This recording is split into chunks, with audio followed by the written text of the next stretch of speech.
तो जय हिंद दोस्तों। Today we will be discussing topic called fundamental rights. इस टॉपिक से 2 और 3 क्वेश्चंस हर पेपर में पूछे जाते हैं। ये टॉपिक बहुत ही इम्पोर्टेंट है अगर आप किसी भी गवर्नमेंट सर्विसेज की तैयारी कर रहे हैं उसके रेस्पेक्ट में। तो let's understand what are fundamental rights through MCQs. तो फंडामेंटल राइट्स होते क्या हैं? First of all, what are fundamental rights? Fundamental rights are basic human rights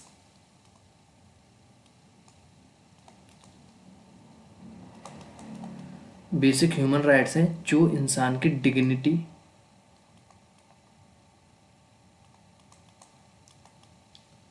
equality and हमारी जो फ्रीडम होती है उसकी रक्षा करते हैं। फंडामेंटल राइट्स बेसिकली हमको जो गवर्नमेंट है उसके जो एंटी एक्ट्स होते हैं उससे बचाती है। चलिए अभी हम आगे बढ़ते हुए उसमें क्वेश्चंस डिस्कस करते हैं कि कौन कौन से क्वेश्चंस हैं। आज की जो फंडामेंटल राइट्स की हमारी जो स्लाइड्स हैं ये पार्ट 1 है। इसमें मैंने बहुत ही बेसिक बेसिक क्वेश्चंस रखे हुए हैं, easy questions, NCERT based question जो कि आप आराम से टैकल कर सकते हैं। चलिए फर्स्ट क्वेश्चन देखते हैं। Which among the following is not included in the fundamental rights embodied in the constitution of India? मतलब इन जो 4 जो ऑप्शन दिए हुए हैं, right to equality, right to freedom, right against exploitation and right to information, इन चारों में से कौन सा है जो कि हमारे फंडामेंटल राइट्स के अंदर नहीं आता? राइट टू इक्वलिटी आता है क्या? जी बिल्कुल आता है। राइट टू फ्रीडम आता है क्या? बिल्कुल आता है। राइट अगेंस्ट एक्सप्लॉयटेशन आता है क्या? ये भी आता है।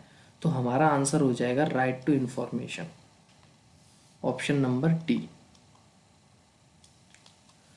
तो राइट टू इक्वलिटी कहाँ आता है? जो हमारे फंडामेंटल राइट्स हैं, बेसिकली जो फंडामेंटल राइट्स हैं इंडिया के अंदर जो कॉन्स्टिट्यूशन में दिए हुए हैं वो आर्टिकल 12 से लेकर आर्टिकल 35 तक दिए हुए हैं, जो कि आता है अपना पार्ट 3 ऑफ इंडियन कॉन्स्टिट्यूशन के अंदर।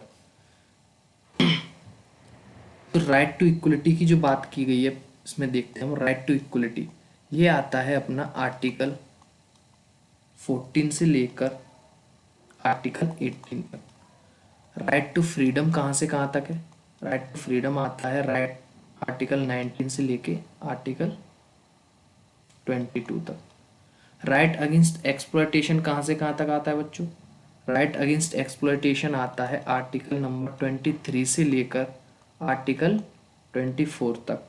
और जो राइट टू इंफॉर्मेशन है, ऐसा कोई भी फंडामेंटल राइट हमारे कॉन्स्टिट्यूशन के अंदर नहीं दिया हुआ है। इसलिए इस क्वेश्चन को देखते हुए इसका आंसर हो जाएगा option number 4, right to information.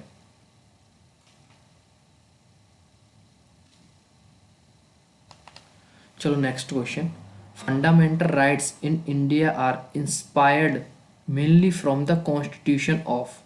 जो इंडिया में फंडामेंटल राइट्स लिए हैं वो किस देश के कॉन्स्टिट्यूशन से इंस्पायर होकर लिए हैं? क्या यूके से लिए हैं, क्या यूएसए से लिए हैं, क्या आयरलैंड से लिए हैं, या फिर कनाडा से लिए हैं? बताइए आप इसका आंसर क्या होगा? तो इसका आंसर है ऑप्शन नंबर बी, यूएसए।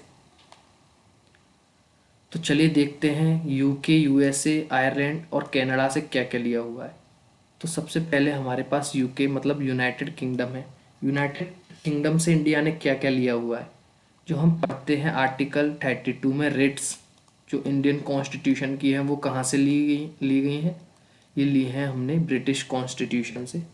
इसके अलावा हमने जो ब्रिटेन से लिया है वो है सिंगल सिटीजनशिप, सिंगल सिटीजनशिप। और क्या लिया हुआ है? और हमने लिया है rule of law, rule of law. ये हमने एक्वायर किया है यूनाइटेड किंगडम्स के कॉन्स्टिट्यूशन से। अब आते हैं यूएसए से हमने क्या लिया लिया है? तो फंडामेंटल राइट्स लिए हैं, office of vice president, office of vice president भी हमने यूएसए से लिया है। और क्या लिया है यूएसए से?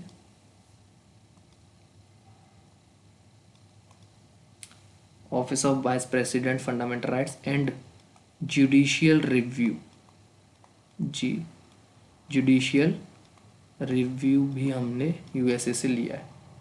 नेक्स्ट आप बात करते हैं आयरलैंड से क्या लिया है। तो इंडिया ने आयरलैंड से लिया है DPSP, directive principle of state policy, ये हमने आयरलैंड से लिया है। इसके अलावा हमने nomination nomination of upper house, nomination of members of upper house भी आयरलैंड के कॉन्स्टिट्यूशन से लिया है। कनाडा से क्या लिया है? गवर्नर गवर्नर का अपॉइंटमेंट ऑफ गवर्नर कनाडा से लिया है हमने। और एक और चीज़ ली है जो कि बहुत इंपॉर्टेंट है, वो है फेडरलिज्म, ये हमने कनाडा के कॉन्स्टिट्यूशन से एक्वायर किया है। तो ये पूछ रहा है fundamental right inspired mainly from constitution of India, तो कहाँ से लिया है भाई? यूएसए से लिया है। लेकिन अगर वो पूछता है कि यूके से हमने क्या क्या लिया है, तो रिट्स ली है, सिंगल सिटीजनशिप ली है, रूल ऑफ लॉ लिया है, हमने यूके से, रिट्स ली है, सिंगल सिटीजनशिप ली है। यूएसए से क्या लिया है भाई? फंडामेंटल राइट्स लिया है, ऑफिस ऑफ वाइस प्रेसिडेंट लिया है, जुडिशियल रिव्यू भी लिया है। आयरलैंड से क्या लिया है? डीपीएसपी लिया है, नॉमिनेशन ऑफ अपर हाउस के मेंबर्स का लिया है, अपर हाउस के मेंबर्स का नॉमिनेशन। कनाडा से क्या लिया है? गवर्नर का अपॉइंटमेंट और फेडरलिज्म। ओके, चलिए नेक्स्ट क्वेश्चन पर। Which fundamental right was deleted by 44th Constitutional Amendment Act 1978? कौन सा fundamental right 44th constitution amendment act 1978 से डिलीट कर दिया गया था? क्या वो राइट टू इक्वलिटी है, या राइट टू प्रॉपर्टी है, राइट टू कॉन्स्टिट्यूशनल रेमेडीज है, या राइट अगेंस्ट एक्सप्लॉयटेशन है? तो भाई जो हमने 44th कॉन्स्टिट्यूशन अमेंडमेंट एक्ट से जो फंडामेंटल राइट डिलीट किया था, वो है आपका right to property, B option है राइट टू प्रॉपर्टी। अभी पढ़ाया था मैंने, आर्टिकल 14 के अंडर क्या आता है? राइट टू इक्वलिटी, मतलब ये तो फंडामेंटल राइट्स में है। राइट टू कॉन्स्टिट्यूशनल रेमेडीज आता है भाई आर्टिकल 82 के अंदर। इसको very soul of the constitution भी बोला है, very soul of the constitution बोला है किसने?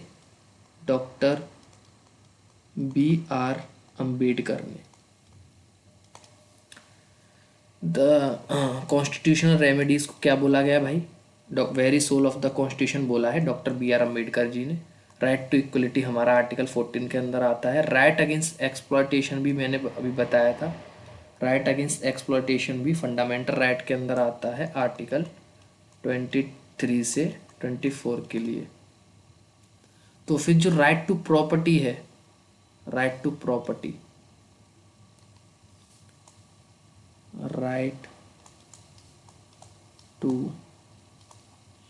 प्रॉपर्टी, ये पहले आर्टिकल 31 के अंदर आता था फंडामेंटल राइट्स के अंदर, लेकिन इसको 44th अमेंडमेंट एक्ट 1978 से हटा दिया गया। राइट टू प्रॉपर्टी को अब हटा दिया गया है भाई। अब लेकिन ठीक है, मान लिया कि ये हटा दिया, लेकिन ये अब क्या है?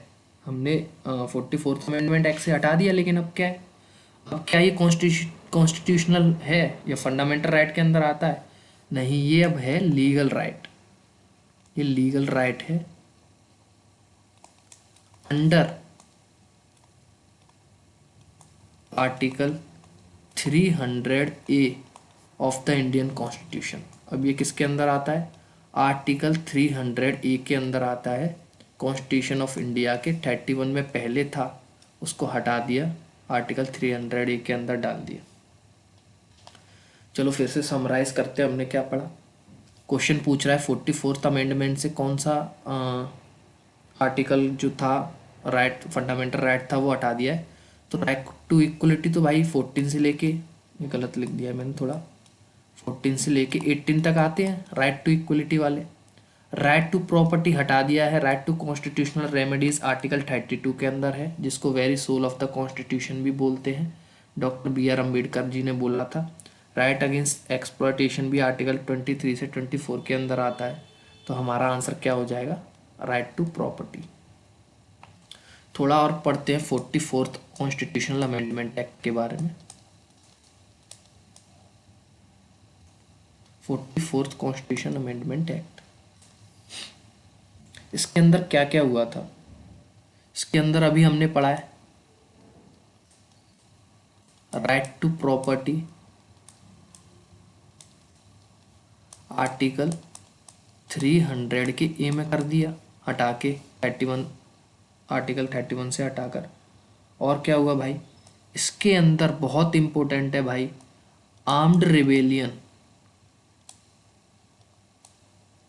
आर्म्ड रिबेलियन ऐड किया गया, किसकी जगह ऐड किया गया, किसकी जगह भाई, इंटरनल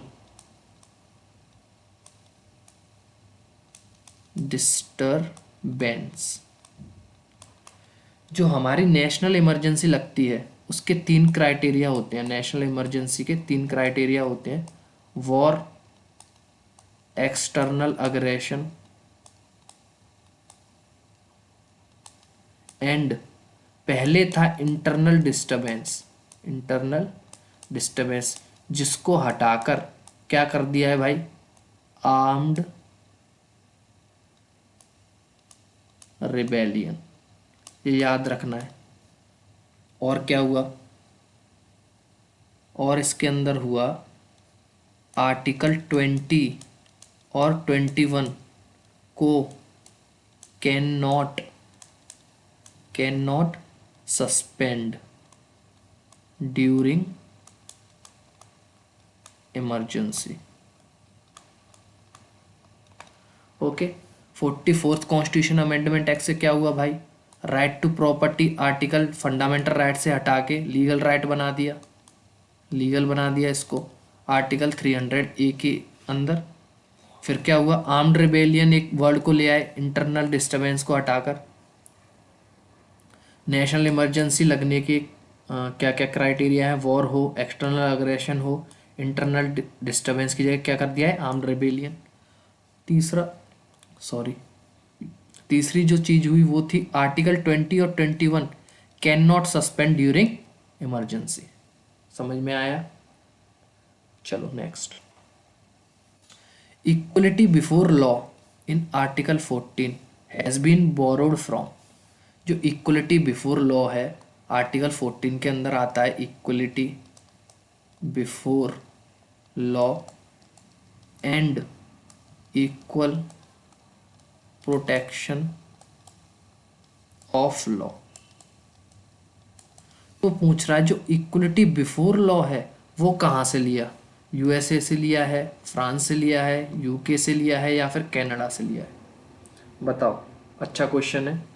वैसे मैंने इस जो ये वाली पार्ट 1 है, ये इस वाली स्लाइड, इन स्लाइड्स में इजी क्वेश्चंस लिए हैं, इजी टू मॉडरेट। अगला जो स्लाइड बनाऊंगा, पार्ट 2 बनाऊंगा मैं फंडामेंटल राइट्स का, उसमें मैं डिफ़िकल्ट टाइप के क्वेश्चन भी डालूंगा। चलो इसका आंसर बताओ क्या होगा।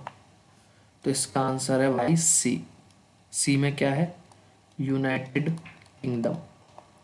जो इक्वलिटी बिफोर लॉ है वो किससे लिया है भाई, यूनाइटेड किंगडम। ब्रिटेन से याद कर लो, ब्रिटेन। ब्रिटेन से क्यों बोल रहा हूँ मैं, क्योंकि इक्वलिटी बिफोर, बी से ब्रिटेन। ओके, तो इक्वलिटी बिफोर लॉ किससे लिया है, ब्रिटेन से। तो इक्वल प्रोटेक्शन ऑफ लॉ किससे लिया है मेरे भाई, ये लिया है यूएसए से। अगर वो फिर से पूछे कि इक्वलिटी बिफोर लॉ किससे लिया है तो बता दोगे इस बार, बिफोर बी से चालू हो रहा है और ब्रिटेन भी किससे चालू होता है, बी से, तो यू के आंसर हो जाएगा अपना। और इक्वल प्रोटेक्शन ऑफ लॉ बता दोगे फिर यूएसए से लिया है, ठीक है। चलो next question, which of the following comes under the right against exploitation. ये जो चार ऑप्शन है इनमें से कौन सा राइट अगेंस्ट एक्सप्लॉयटेशन के अंदर आता है? Prohibition of bonded labour, prohibition of untouchability, equal pay for equal work, protection of languages. बताओ। इसका ऑप्शन हो जाएगा ए, प्रोहिबिशन ऑफ बॉन्डेड लेबर। अगर चलो किसी को अगर ये नहीं भी आता है फिर भी अगर थोड़ा बहुत कॉमन सेंस लगा के देखते हैं, क्या equal pay for equal protection exploitation के अंदर आ सकता है क्या? एक्सप्लॉयटेशन का मतलब क्या हुआ कि हम किसी को एक्सप्लॉयट कर रहे हैं, मतलब उसको प्रताड़ित कर रहे हैं हिंदी में। तो equal pay for equal work ये तो थोड़ा वैसा हुआ कि वुमेन्स को मेंस के बराबर इक्वल पे दो, तो इसमें कुछ एक्सप्लॉयटेशन जैसा लग नहीं रहा। प्रोटेक्शन ऑफ लैंग्वेजेस, लैंग्वेज को प्रोटेक्शन, क्या इसमें equal pay right against exploitation हो सकता है क्या? मुझे तो नहीं लग रहा। प्रोहिबिशन ऑफ अनटचेबिलिटी, ये तो भाई सीधा सीधा राइट टू इक्वलिटी हो गया। अनटचेबिलिटी राइट टू इक्वलिटी में आता है आर्टिकल 17। बचा क्या? Prohibition of bonded labours. बंधुआ मजदूरी, बंधुआ मजदूरी क्या होता है? वो आता है हमारा राइट अगेंस्ट एक्सप्लॉयटेशन के अंदर। क्योंकि भाई कुछ सोच के देखो, कोई लेबर है,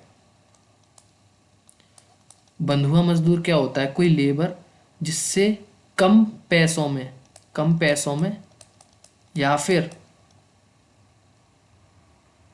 बिना कोई सैलरी के, नो सैलरी, इसके इन दोनों कंडीशन में अगर मैं किसी से काम कराऊं तो वो आ जाएगा मेरा बॉन्डेड लेबर में। तो क्या ये सेटिस्फाई कर रहा है क्या एक्सप्लॉयटेशन को? जी हाँ, बिल्कुल कर रहा है। कोई मेरे पास इंसान है, उससे मैं बिना पैसों के काम करा रहा हूँ, कोई पैसा नहीं दे रहा, या फिर मैं उसको कोई सैलरी वगैरह दे नहीं रहा और ज़बरदस्ती काम पे काम कराया जा रहा हूँ, तो क्या वो राइट अगेंस्ट एक्सप्लॉयटेशन को सेटिस्फाई करेगा? बिल्कुल करेगा। इसलिए अगर किसी को नहीं भी पता फिर भी कॉमन सेंस से कोई ए आंसर लगा सकता है इसमें। चलो next, the doctrine of reasonable restrictions is applicable to. जो रीजनेबल रेस्ट्रिक्शंस होती हैं उसकी डॉक्ट्राइन किस किस पर लगती है? सारे फंडामेंटल राइट्स पे लगती है, ओनली राइट टू इक्वलिटी पे लगती है, ओनली आर्टिकल 19 पे लगती है, आर्टिकल 14 एंड 21 पे लगती है। बताओ। इसका आंसर हो जाएगा option number C. Option C में क्या दिया है? आर्टिकल 19। रीजनेबल रेस्ट्रिक्शंस क्या होती हैं? भाई सरकार ने हमको, गवर्नमेंट ने हमको फंडामेंटल राइट्स तो दे दिए कि भाई हम आपके जो राइट्स हैं उनका हनन नहीं करेंगे, लेकिन भाई हमारी भी तो कुछ मजबूरी है। सरकार बोलेगी भाई मेरी भी तो कुछ मजबूरी है, मैं भी तो तुम्हारे ऊपर कुछ रेस्ट्रिक्शंस लगाऊंगा, सारा काम थोड़ी कर सकते हो तुम। तो उस केस में सरकार हमारे ऊपर रीजनेबल रेस्ट्रिक्शंस लगाती है कि भाई तुम अपने फंड राइट्स का यूज़ तो करो, लेकिन ये जो स्पेसिफिक कंडीशंस हैं इनके अंदर तुम इनका यूज़ नहीं कर सकते। तो जो डॉक्ट्राइन ऑफ रीजनेबल रेस्ट्रिक्शंस है वो आर्टिकल 19 पर लगता है। कैसे लगता है? ऑप्शन से देखते हैं। क्या सारे फंडामेंटल राइट्स पे लग सकता है क्या? भाई अगर मेरे को नहीं पता तो मैं इस क्वेश्चन को कैसे करूँगा? सारे फंडामेंटल राइट्स, शायद हो सकता है कोई एक हो जिस पे ना लगे। Only right to equality, only right to equality पे नहीं लगता।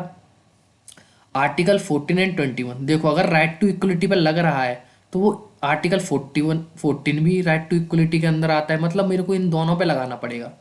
लेकिन दो आंसर तो है नहीं, एक ही आंसर है, मतलब ना ही मेरा बी होगा ना ही डी होगा। वैसे भी आर्टिकल 21 पर तो नेशनल इमरजेंसी में भी इसको सस्पेंड नहीं कर सकते, मैंने अभी पीछे पढ़ाया था, सस्पेंड नहीं कर सकते नेशनल इमरजेंसी में भी। तो डी ऑप्शन नहीं हुआ, बी ऑप्शन नहीं हुआ, सारे फंडामेंटल राइट्स नहीं हो सकते। आंसर हो जाएगा आपका only 19।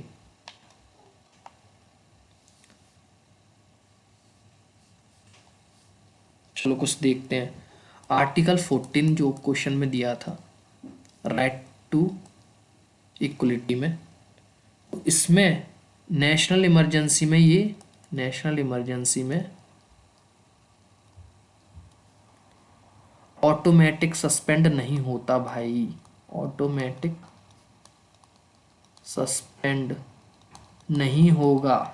Article 14 right to equality वाला नेशनल इमरजेंसी में ऑटोमेटिक सस्पेंड नहीं हो सकता। आर्टिकल 21 दिया था, ये भी अभी मैंने पढ़ाया था, ये भी नेशनल इमरजेंसी में, ये तो सस्पेंड होता ही नहीं है, ये तो सस्पेंड ही नहीं होता। आर्टिकल 19 जो है अपना, वो नेशनल इमरजेंसी में ऑटोमेटिक सस्पेंड हो जाता है। ये बहुत इंपॉर्टेंट पॉइंट है। नेशनल इमरजेंसी में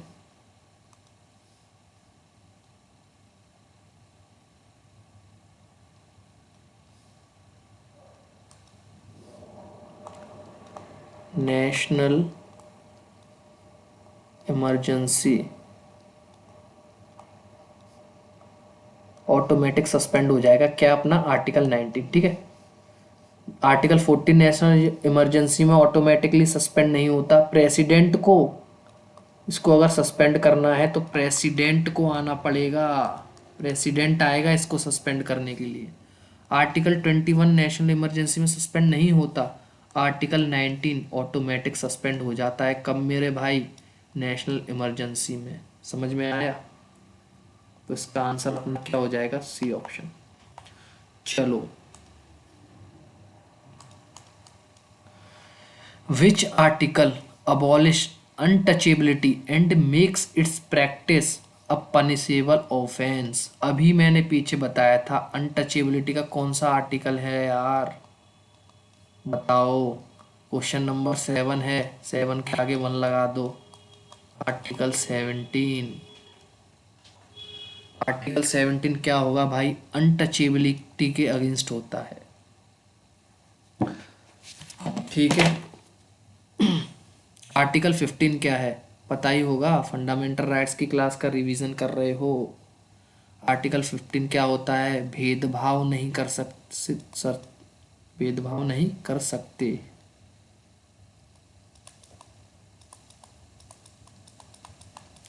आर्टिकल 16 गवर्नमेंट जॉब में भेदभाव नहीं कर सकते।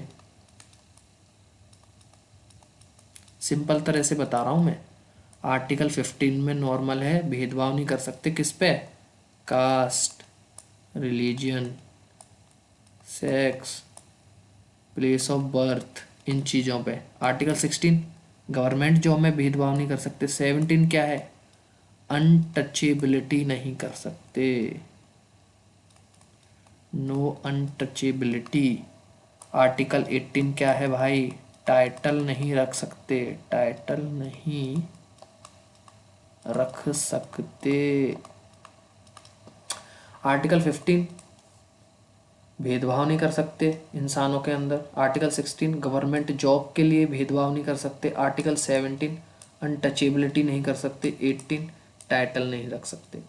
ओके, चलो next. Freedom of press in India, freedom of press से रिलेटेड जो ऑप्शन है वो बताना है। फ्रीडम ऑफ प्रेस से रिलेटेड इनमें से कौन सा सही है? पहला ऑप्शन है, क्या ये एक्सप्लिसिटली मेंशन है किधर? कॉन्स्टिट्यूशन में। ऑप्शन बी बोलता है ये एक लीगल राइट है ओनली, बस लीगल राइट है, इसके अलावा कुछ नहीं है, ऐसा बोल रहा है बी ऑप्शन। ऑप्शन सी बोल रहा है इंक्लूडेड अंडर आर्टिकल 19(1) का ए।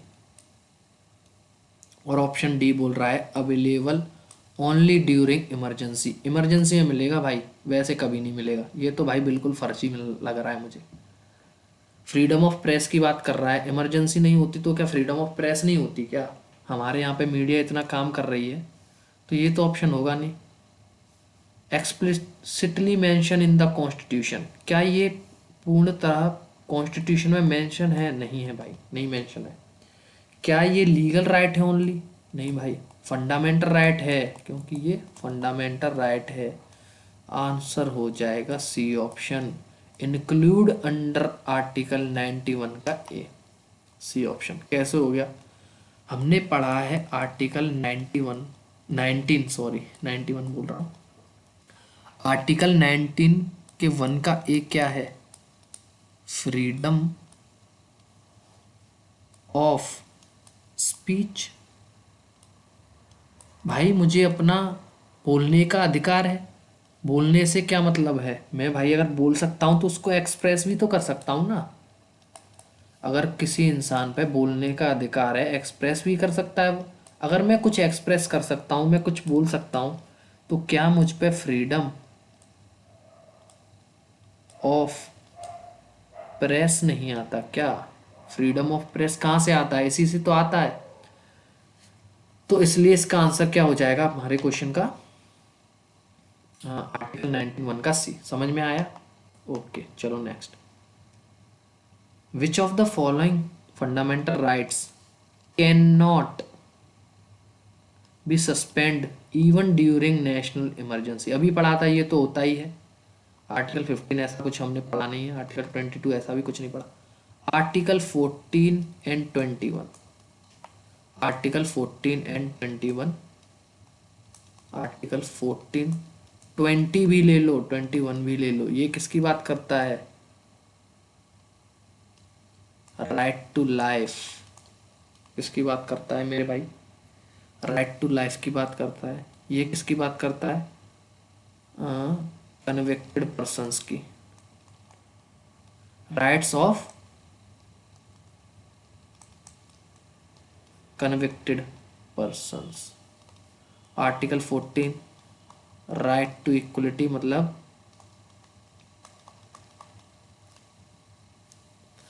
तो भाई राइट टू लाइफ, भाई जीने का अधिकार तो हर टाइम होता है ना। इमरजेंसी लगे ना लगे जीना छोड़ दूं क्या मैं इमरजेंसी की वजह से? इसलिए ये तो रहेगा। कन्विक्टेड पर्सन, जो पर्सन पहले से कन्विक्ट है कि हाँ भाई यही दोषी है, उसके राइट भी जो दिए हुए हैं वो भी इंटैक्ट रहते हैं। एंड आर्टिकल 14 जो कि बात करता है procedure established by law and equal protection of law. Procedure established by law, sorry,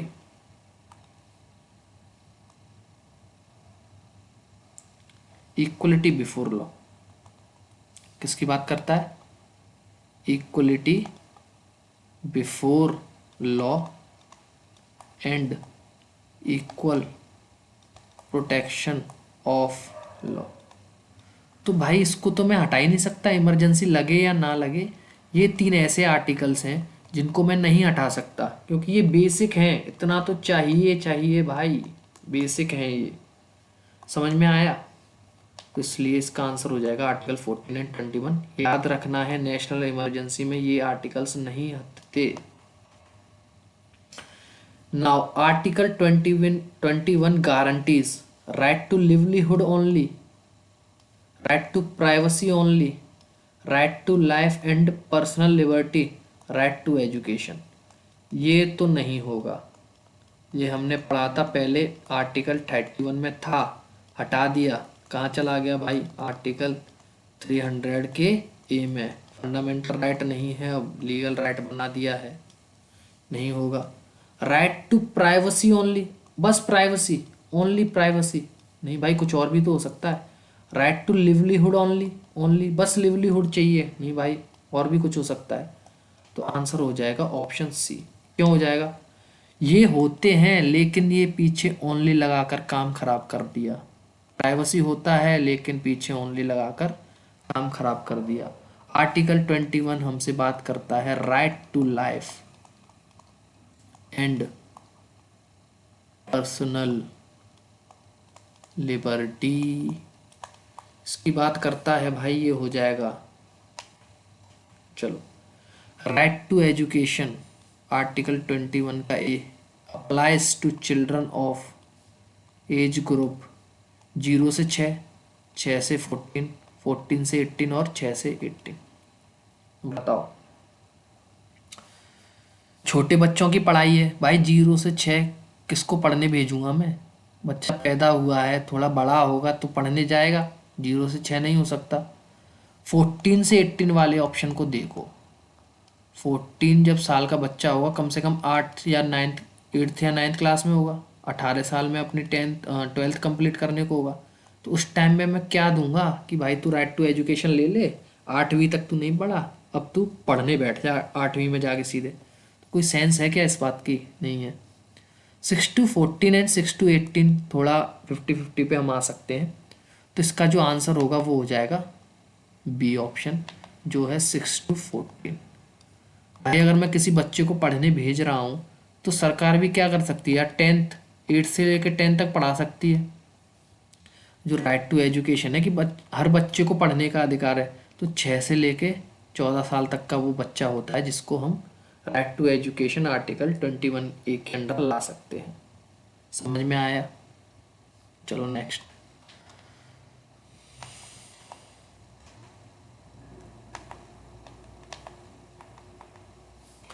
Which of the following rights is available to both citizens and foreigners?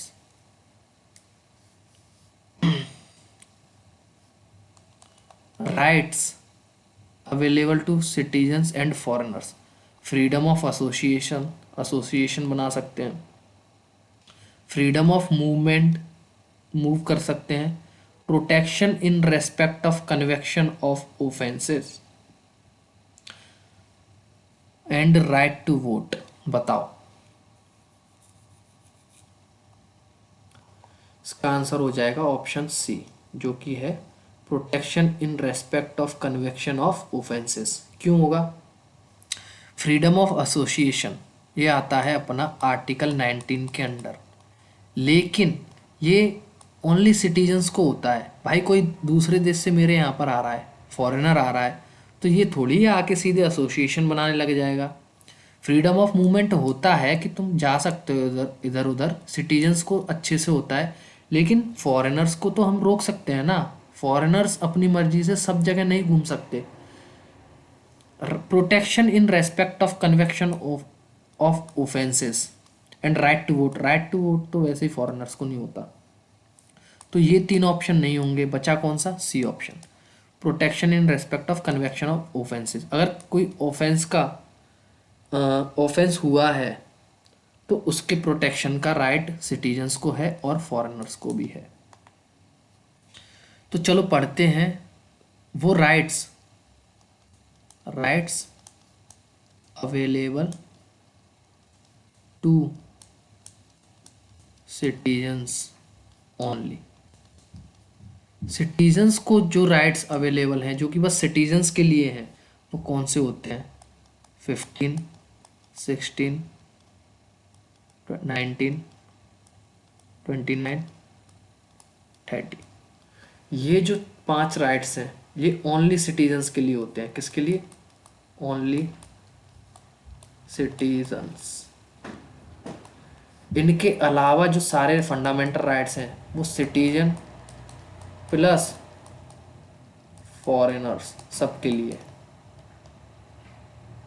तो राइट टू एसोसिएशन भाई आ गया article 19 में, तो नहीं हो सकता ये फॉरेनर्स के लिए। राइट फ्रीडम ऑफ मूवमेंट भी आ गया आर्टिकल 19 में, नहीं हो सकता। राइट टू वोट तो भाई हो ही नहीं सकता। तो इस वाले मेथड से भी हम कर सकते थे। तो ये याद रखना है, राइट्स जो कि ओनली सिटीजन्स के लिए अवेलेबल हैं वो है 15, 16, 19, 29, 30। फिर से बोलो, 15, 16, 19, 29, 30। 15, 16, 19, 29, 30 इस तरह से याद करो, याद हो जाएगा। आर्टिकल 15 किसकी बात करता है? कि भाई भेदभाव नहीं कर सकते, अभी पढ़ाया था, भेदभाव नहीं कर सकते। 16 गवर्नमेंट जॉब की बात करता है, तो भाई गवर्नमेंट जॉब फॉरेनर्स को तो नहीं मिल सकती। आर्टिकल 19 फ्रीडम ऑफ मूवमेंट वगैरह, हर किसी को हम ऐसे नहीं घुमा सकते। इस वजह से ये सारे 5 और आर्टिकल्स हैं वो ओनली सिटीजन्स के लिए हैं।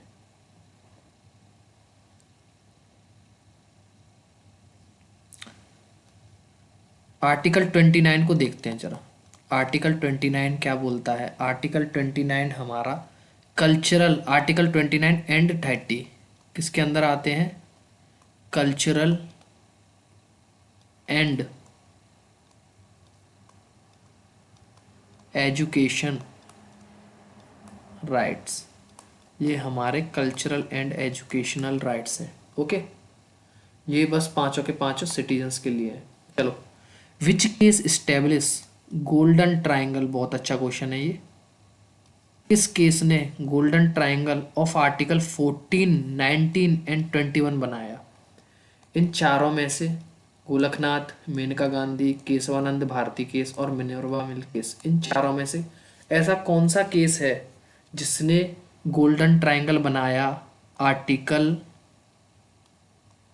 14, 19 एंड 21 का? बताओ।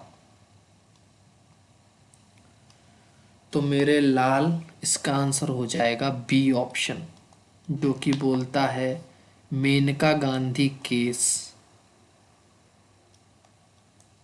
ये जो केस था इसने बनाया गोल्डन ट्रायंगल आर्टिकल 14, 19 एंड 21 के बीच में। चलो थोड़ा पढ़ते हैं केसेस को। इन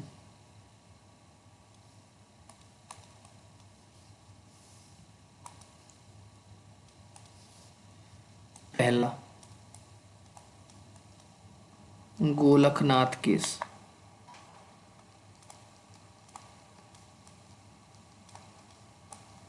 गोलकनाथ केस किसके बारे में बात करता है?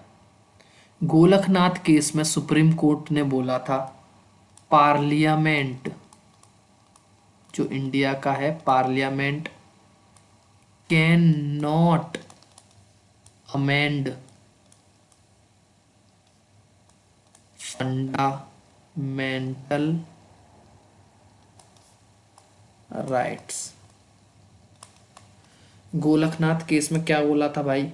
गोलकनाथ केस में बोला था कि जो पार्लियामेंट है वो फंडामेंटल राइट्स को अमेंड नहीं कर सकती। Parliament can't amend fundamental rights. Second देखते हैं Minerva mill case.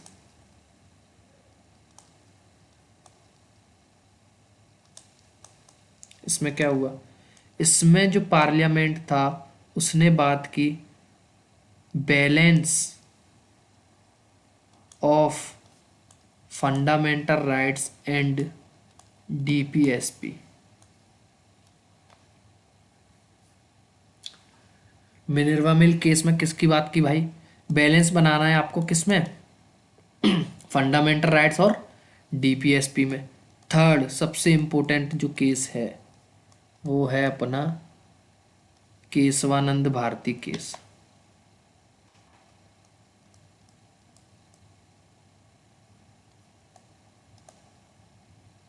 Keshavananda Bharti case, इसमें जो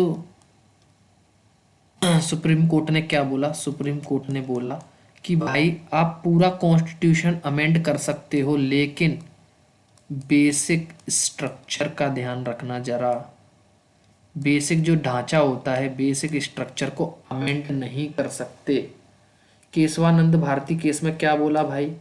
बेसिक स्ट्रक्चर को अमेंड नहीं कर सकते। आप जो भी अमेंड करना है, फंडामेंटल राइट अमेंड करने हैं बिल्कुल करो, डीपीएसपी करना है बिल्कुल करो, लेकिन याद रखना प्रीएम्बल करना है करो, लेकिन बेसिक स्ट्रक्चर जो होता है उस पर आंख मत उठाना। बेसिक स्ट्रक्चर को अमेंड नहीं कर सकते। फोर्थ, फोर्थ केस कौन सा बचा है? मेनका गांधी केस। मेनका गांधी केस, ये किससे रिलेटेड है? आर्टिकल 21। आर्टिकल 21 से रिलेटेड है कि आप जो भी रूल बना रहे हो बनाओ भाई, रूल बनाओ, लेकिन वो फ्री होना चाहिए, फेयर होना चाहिए। फ्री, फेयर एंड जस्ट होना चाहिए। राइट टू डिग्निटी की बात करता है ये। किसकी बात करता है? Right to dignified life. Dignified life. Rule बनाना है बनाओ, फेयर फ्री जस्ट रूल होना चाहिए, ऐसा नहीं कुछ भी बना दो अमेंडमेंट की वजह से। ओके, फिर से देखते हैं गोलकनाथ केस में क्या बोला? पार्लियामेंट फंडामेंटल राइट्स को अमेंड नहीं कर सकती। केशवानंद भारती केस में क्या बोला था, बेसिक स्ट्रक्चर को अमेंड नहीं कर सकती, बाकी सब अमेंड करो आराम से। मिनर्वा मिल केस में क्या बोला, बैलेंस होना चाहिए फंडामेंटल राइट्स और डीपीएसपी के बीच में। मेनका गांधी केस आर्टिकल 21 से रिलेटेड है, राइट टू डिग्निफाइड लाइफ की बात करता है, right to privacy, right to dignified life सब आर्टिकल 21 में आता है। रूल जो बनाना है बनाओ, फेयर फ्री जस्ट होना चाहिए। समझ में आया?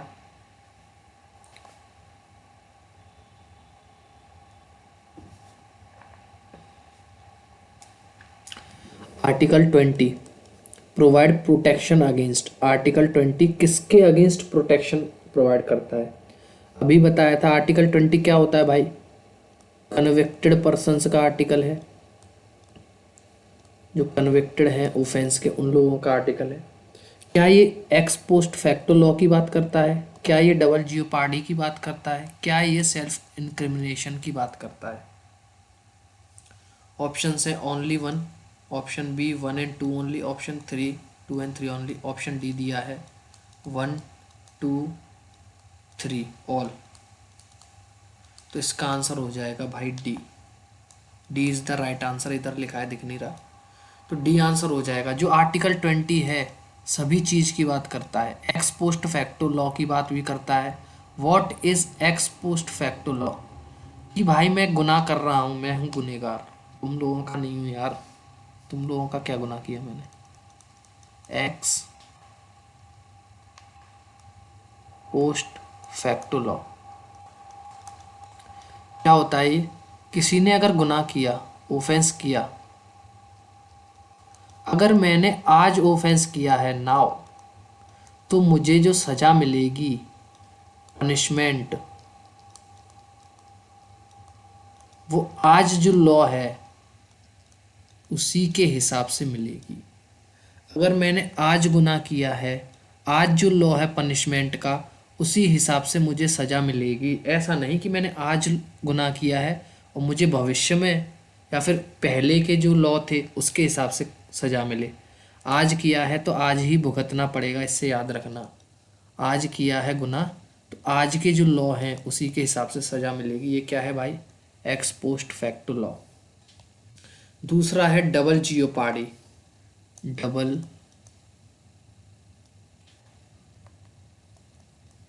जियोपार्डी ये क्या है भाई? मैंने कर दिया कुछ, कर दिया, टॉफी चुरा ली मैंने, किसी की टॉफी चुरा ली, तो मैंने एक बार टॉफी चुराई तो मेरे पापा जो है मुझे एक बार मारेंगे। अगर मैंने एक बार टॉफी चुराई है तो मेरे पापा मुझे कितनी बार मारेंगे? एक बार मारेंगे। लेकिन भाई पापा का मन है, उनके फिर से मन में आ गई कि भाई इसने उस दिन टॉफ़ी चुराई थी, इसको फिर से पीट देता हूँ, तो फिर से मारेंगे।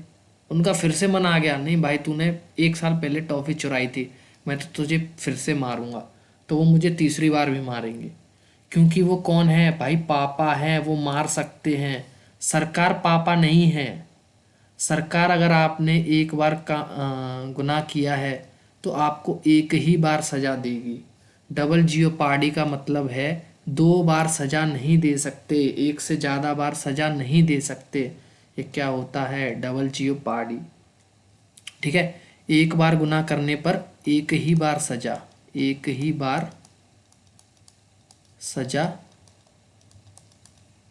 इफ कंडीशन है, इफ एक ही बार गुनाह। ये नहीं कि भाई आज टॉफी चुरा ली, पिटाई हो गई, सरकार ने मार दिया, फिर से जाओ बैंक लूटो। अरे हमने तो उस दिन टॉफी चुराई थी, हमको तो आपने सजा दी थी, अब क्यों सजा दे रहे हो? अब तो मैं बैंक लूट रहा हूँ। तो भाई फिर से गुनाह कर रहे हो ना, फिर से बैंक लूट रहे हो, इसलिए सजा मिलेगा। एक बार का गुनाह पर एक बार का सजा, बस ये याद रखने का है। अब है सेल्फ इनक्रिमिनेशन। सेल्फ इनक्रिमिनेशन इसमें क्या होता है कि जो कन्विक्टेड पर्सन है वो अपने खिलाफ, अपने खिलाफ गवाही नहीं दे सकता, दे सकता, माना ही नहीं जाता। अपने खिलाफ गवाही क्यों नहीं दे सकते भाई? क्या पता कन्विक्टेड है वो, उसको बेचारे को पकड़ लिया हो, पुलिस वालों ने मारा हो पैसे वैसे खा के, तो भाई वो तो मजबूरी में फिर कोर्ट में बोलने लगेगा। इसलिए जो कन्वेक्टेड पर्सन है वो अपने खिलाफ गवाही नहीं दे सकता। याद रहेगा क्या ये सब? एक्स पोस्ट फैक्टो लॉ क्या है? आज का गुनाह आज ही देखा जाएगा। तो अगर मैं आज गुनाह कर रहा हूँ, आज मैं कुछ कर रहा हूँ, तो मुझे आज के लॉ के हिसाब से सजा होगी। डबल जियोपार्डी क्या है? डबल जियोपार्डी है, एक बार सजा मिलेगी अगर एक ही बार गुनाह किया है। सेल्फ इंक्रिमिनेशन, अपने खिलाफ गवाही नहीं दे सकते। समझ में आया ना? चलो next. Which fundamental right ensures equal opportunity in public employment? अभी बताया था यार, अभी बताया था। क्या बताया था? आर्टिकल 16 गवर्नमेंट जॉब से रिलेटेड है, बोला था ना। जॉब से रिलेटेड आर्टिकल 16 फिर से याद करते हैं। आर्टिकल 14 क्या था? Equality before law and equal protection of law. Equality before law किससे आया था? ब्रिटेन से आया था। इक्वल प्रोटेक्शन ऑफ लॉ किससे आया था? यूएसए से आया था। आर्टिकल 15 हमसे बात कर रहा था भेदभाव नहीं करना है, भेदभाव नहीं करना है। आर्टिकल 16 क्या बोल रहा था? Government jobs. आर्टिकल 17 क्या बोल रहा था? अनटचेबिलिटी। समझ में आया? आर्टिकल 18 क्या बोल रहा था? इसको भी याद कर लो। आर्टिकल 18 बोल रहा था टाइटल नहीं ले सकते भाई, नो टाइटल। चलो next. Cultural and educational rights are provided under, किसके अंदर आते हैं भाई बताओ? अभी बताया था, जस्ट अभी बताया था। आर्टिकल 29 एंड 30 के अंदर। सिंपल है ना? चलो ये सिंपल सिंपल क्वेश्चंस हैं। अगली जो स्लाइड बनाऊंगा उसमें देखते हैं कितना सिंपल है। चलो, minority institutions are protected under. Minority जो इंस्टीट्यूशंस होते हैं वो किस आर्टिकल के अंडर प्रोटेक्ट होते हैं? तो फिर से वही आ जाता है, article 29 and 30। Minority institution protected under article 29 and 30। देखो वैसे भी आर्टिकल 29 ओनली, आर्टिकल 13 ओनली, दोनों का जोड़ के दे दिया है, ये हो जाएगा। चलो next question. Article which article is known as heart and soul of the constitution? बताओ भाई, पढ़ाया था ना। आर्टिकल 32। आर्टिकल 32 किसने बोला था? Doctor B.R. अम्बेडकर जी ने। Doctor B.R. अम्बेडकर जी ने क्या बोला था? जो हमारा आर्टिकल 32 है वो हार्ट एंड सोल है किसका? कॉन्स्टिट्यूशन का। अच्छा, इसको एक और चीज बोलते हैं, फंडामेंटल राइट्स के अंदर आता है ये, फंडामेंटल राइट्स के अंदर आता है। और ये फंडामेंटल राइट्स के अंदर आता तो है, लेकिन खुद फंडामेंटल राइट होकर भी ये फंडामेंटल राइट्स की सुरक्षा करता है, रक्षा करता है। आर्टिकल 32 क्या करता है भाई? लिख लेते हैं एक बार। Protects fundamental rights. ठीक है भाई, ये लिख तो दिया, फंडामेंटल राइट्स की प्रोटेक्शन करता है, लेकिन कैसे करता है? सुप्रीम कोर्ट के द्वारा करता है। किसके द्वारा? सुप्रीम कोर्ट के द्वारा करता है। सुप्रीम कोर्ट जो होता है वो इशू करता है आर्टिकल 32 के तहत रिट्स। क्या इशू करता है भाई? रिट्स।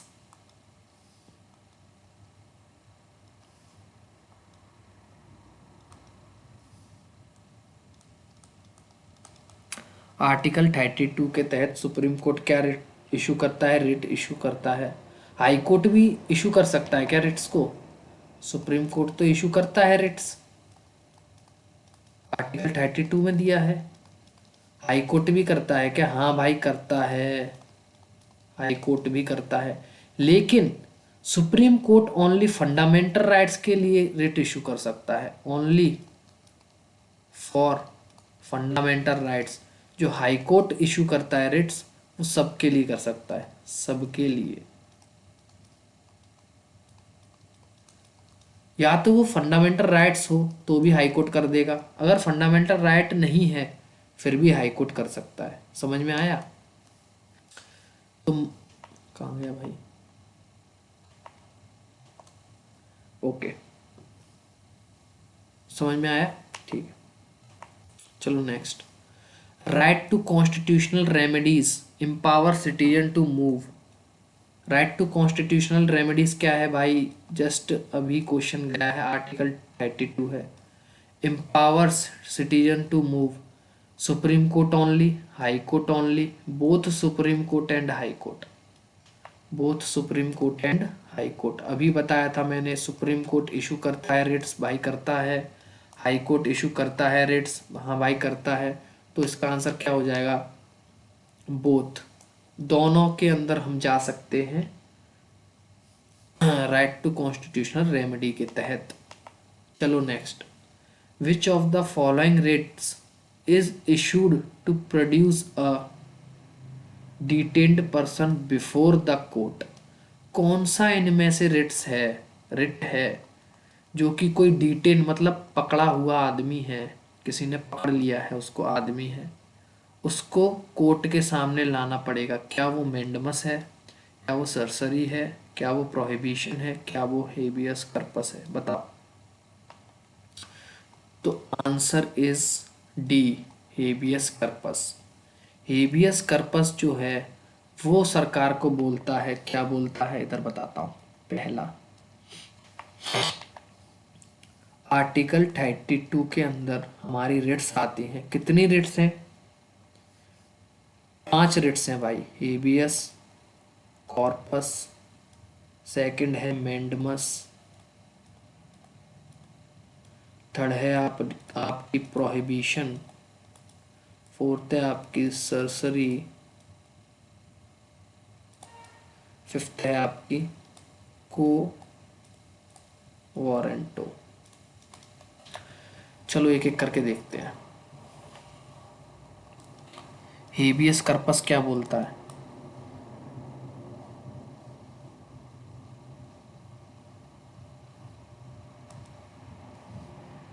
हेबियस कॉर्पस क्या बोलता है भाई? ये बोलता है to have,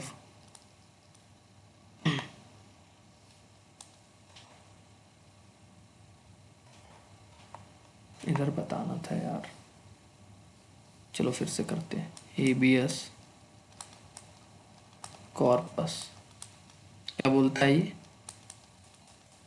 to have the body of, to have the body of, भाई जो भी है उसको मेरे सामने लाओ। कौन बोलता है? कोर्ट बोलता है। कोर्ट बोलता है किससे? बहुत इंपॉर्टेंट है, किससे बोलता है कोर्ट? प्राइवेट मेंबर से बोल सकता है, हाँ भाई बोल सकता है। पब्लिक मेंबर से बोल सकता है, हाँ भाई बोल सकता है। कोई प्राइवेट अथॉरिटी है उससे भी बोल सकता है, कोई पब्लिक अथॉरिटी है उससे भी बोल सकता है। इंपॉर्टेंट है, याद रखना। हेबियस कर्पस क्या बोलता है? To have the body of, जो भी पकड़ा है डिटेन पर्सन है उसको मेरे सामने लाओ।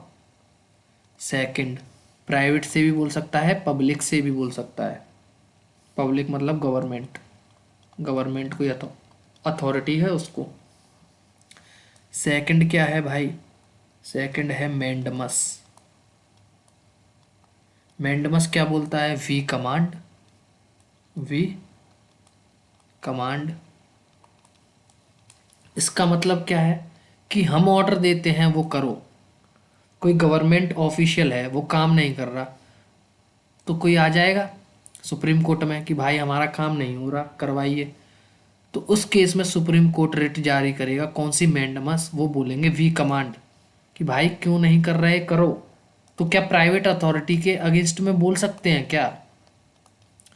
प्राइवेट अथॉरिटी के अगेंस्ट में प्राइवेट अथॉरिटी से बोल सकते हैं क्या? पब्लिक अथॉरिटी से बोल सकते हैं क्या? पब्लिक से तो बोलेंगे कि भाई करो, गवर्नमेंट ऑफिशियल हो तो।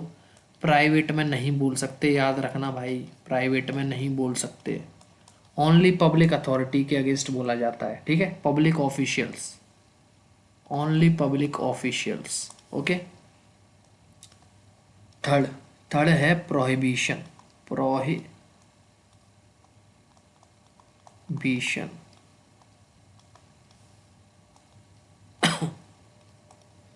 प्रोहिबिशन क्या बोलता है? ये बोलता है फॉरबिड टू फॉरबिड।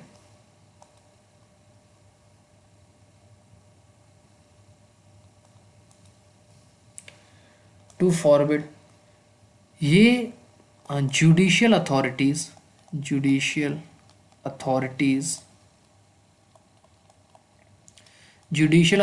के लिए लगता है। इसको कौन जारी करता है? सुप्रीम कोर्ट या हाई कोर्ट जारी करते हैं सबऑर्डिनेट कोर्ट्स के लिए, या फिर quasi judicial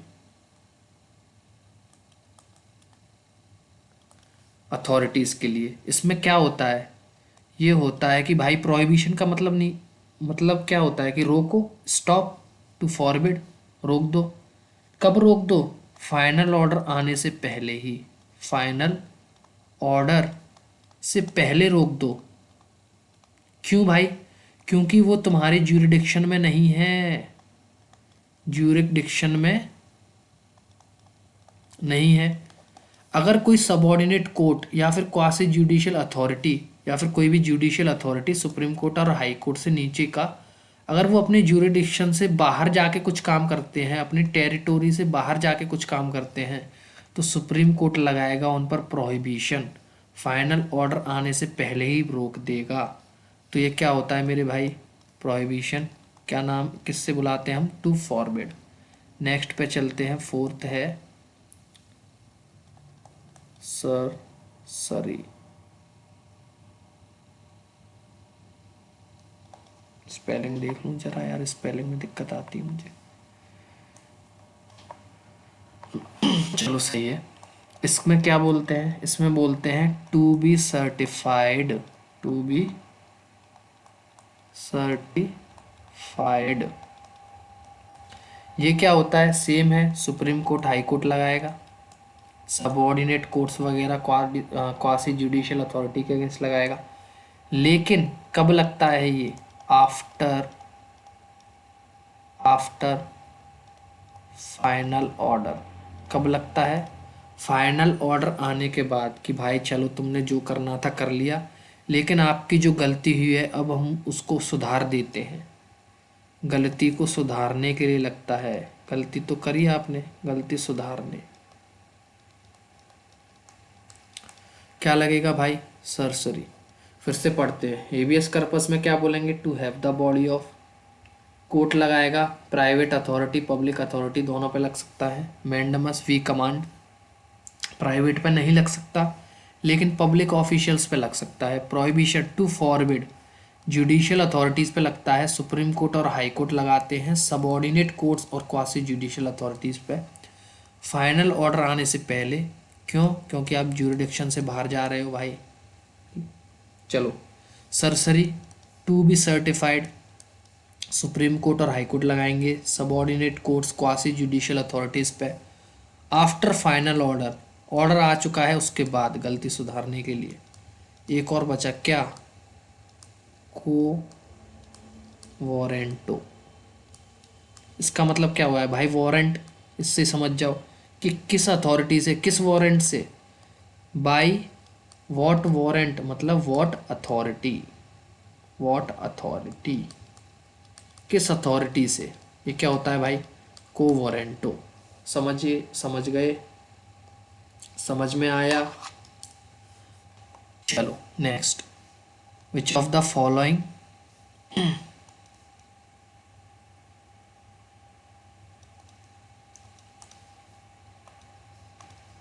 Which of the following is true regarding fundamental rights and DPSP? Fundamental rights and DPSP दोनों के हिसाब से बताना है। बताओ। DPSPs are justiciable like fundamental rights. क्या DPSP जस्टिसाइबल होते हैं फंडामेंटल राइट्स की तरह?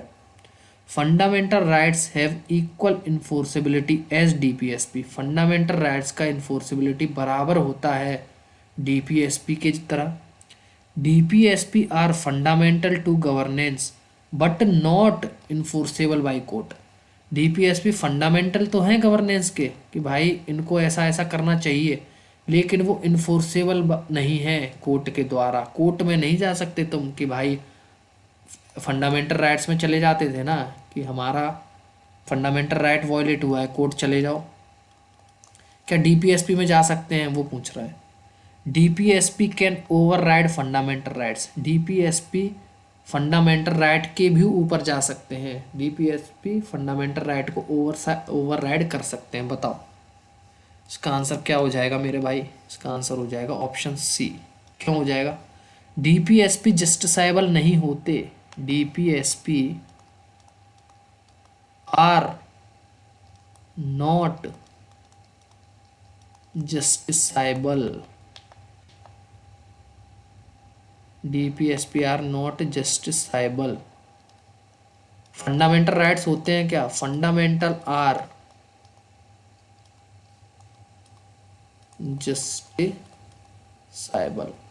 फंडामेंटल राइट्स जस्टिसाइबल होते हैं। फंडामेंटल राइट्स को मेरे किसी ने छीना तो मैं कोर्ट जाऊंगा, सुप्रीम कोर्ट से कहूंगा, हाई कोर्ट से कहूंगा। DPSP जस्टिसाइबल नहीं होता, मैं सुप्रीम कोर्ट इनके लिए नहीं जा सकता। DPSP जस्टिसाइबल नहीं होता इसका मतलब ये नहीं है कि हम इनको लेकिन लॉ बनाकर जस्टिसाइबल बनाया जा सकता है। DPSP को लॉ बना दो, जस्टिसाइबल बना लो, लेकिन ओनली DPSP ऐसे ही दिया हुआ है तो जस्टिसाइबल नहीं होता। तो ये गलत हो जाएगा। Fundamental rights have equal enforceability as DPSP। अभी बताया फंडामेंटल राइट वॉयलेट हो रहा है, सुप्रीम कोर्ट जा सकते हो, DPSP में नहीं जा सकते। तो फंडामेंटल राइट का पावर ज़्यादा हुआ ना भाई, फंडामेंटल राइट्स का पावर ज़्यादा हुआ, तो ये भी गलत हो जाएगा, इक्वल नहीं होता। DPSP are fundamental to governance. DPSP को गवर्नेंस के लिए फंडामेंटल माना जाता है कि ऐसा करना चाहिए, लेकिन वो इन्फोर्सेबल नहीं होते कोर्ट में। बिल्कुल सही है, बिल्कुल सही है। DPSP can over ride fundamental rights, ये भी गलत है। समझ में आया? अरे समझ में आया, मगज में आया, दिमाग।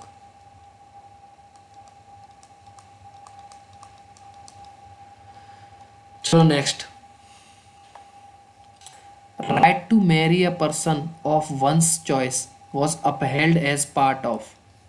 शादी करना किस आर्टिकल में भाई? मेरी मर्जी, मुझे जिससे शादी करनी है। आर्टिकल 14 में होगा, 19 में होगा, 21 में होगा। 14, 19, 21 तीनों में होगा। बताओ इसका आंसर क्या हो गया? फिर से article 21। Article 14 right to equality किसकी बात करता है? Equality before law, equal protection of law. तो इसमें यार शादी वादी कहाँ से आएगा? आर्टिकल 19 फ्रीडम देता है जाने वाने का।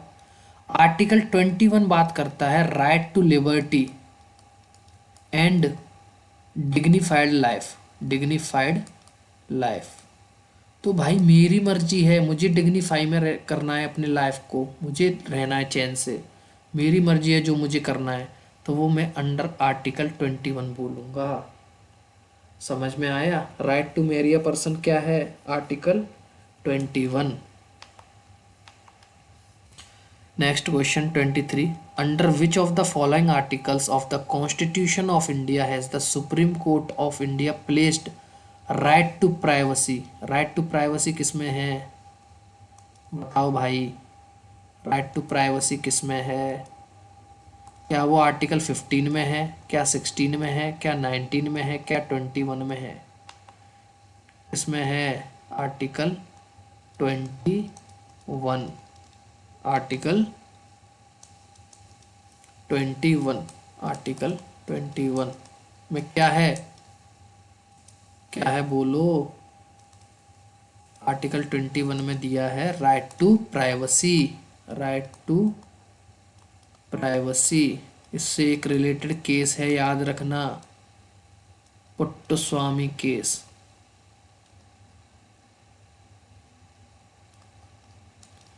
KS पुट्टस्वामी केस किससे रिलेटेड है भाई?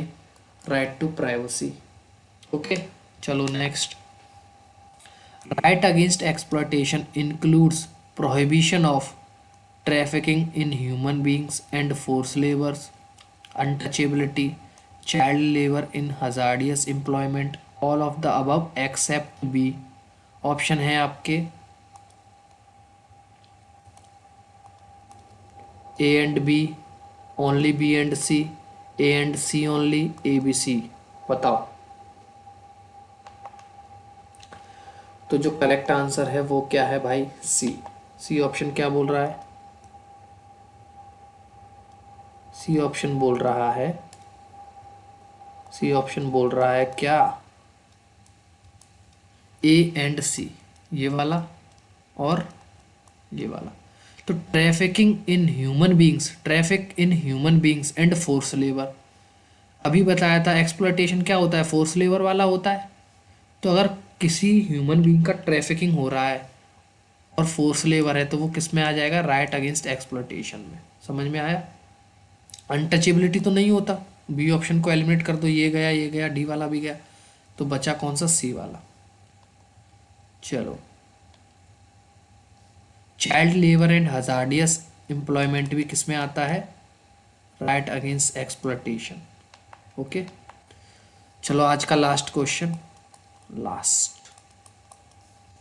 Which article of the constitution was removed from the list of fundamental rights by the 44th amendment? अभी पढ़ा था, अभी तो नहीं, टाइम हो गया पढ़े हुए, कि आर्टिकल 31 जो कि राइट टू एजुकेशन की बात कर रहा था, सॉरी राइट टू प्रॉपर्टी की बात कर रहा था, उसको क्या किया भाई? उसको किया दफा आर्टिकल 300 के ए में। इसका आंसर क्या हो जाएगा? सी। ओके, अच्छा मैंने एक पीछे एक क्वेश्चन था उसमें आर्टिकल 31 को राइट टू एजुकेशन बोल दिया था गलती से, तो उसको करेक्ट कर लेना, वो राइट टू प्रॉपर्टी है। ओके, राइट टू प्रॉपर्टी है, गलती से मिस्टेक से बोल दिया था। तो आज की क्लास यहाँ पर ख़त्म होती है। Hope you like the session. अच्छा लगे तो लाइक करिए, सब्सक्राइब करिए चैनल को और बेल आइकन को दबाना, जिससे कि आप अगली जो वीडियो डालेंगे तो उसमें हम सोच रहे हैं कि लाइव भी करें, जिससे कि बच्चों को अच्छा इंटरेक्शन मिलेगा और परफॉर्मेंस भी देखी जाएगी कि ऑप्शन हम पोल कराएंगे, और पोल करेंगे तो टाइम भी दिया जाएगा, तो उस हिसाब से देखा जाएगा कि बच्चे किस तरह रिस्पॉन्ड कर रहे हैं। तो आपके लिए वो होपफुली हेल्पफुल रहेगा। तो लाइक करना, चैनल को सब्सक्राइब करना, कमेंट करके बताना अगली क्लास कौन सी चाहिए। चलिए।